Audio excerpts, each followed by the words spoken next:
मोहब्बत कर गइल अखिया।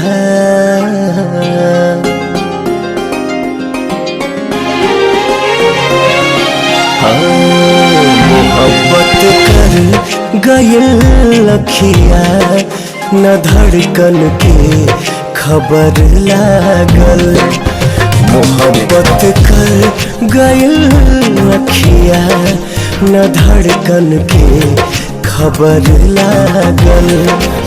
रूपवा के असर न रूपवा के असर न प्रीतिया कर गइल पागल।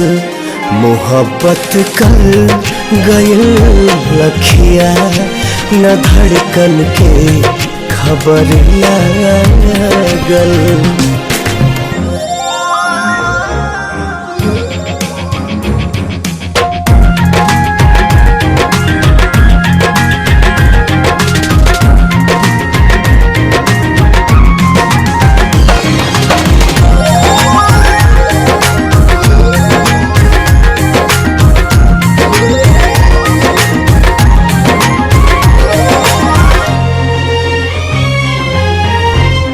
कवन जादू चला दिहलो, भइल बा दिल दीवाना हो।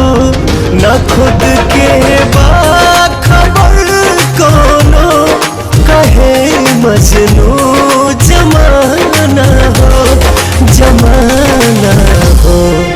नजर के चोट से नैना रहेला रात भर जागल। मोहब्बत कर गइल अखिया, न धड़कन के खबर लागल।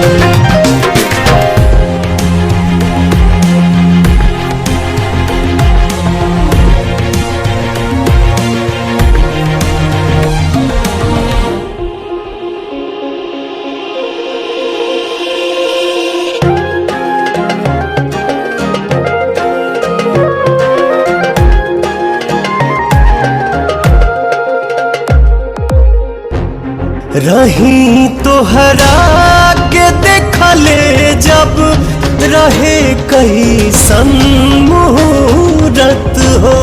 पड़ेला हर घड़ी अब ता सनम, तोहरे जरूरत हो जरूरत हो। करे बेचैन जियरा के बजे जब पाँव में छागल। मोहब्बत कर गइल अखिया, न धड़कन के खबर लागल।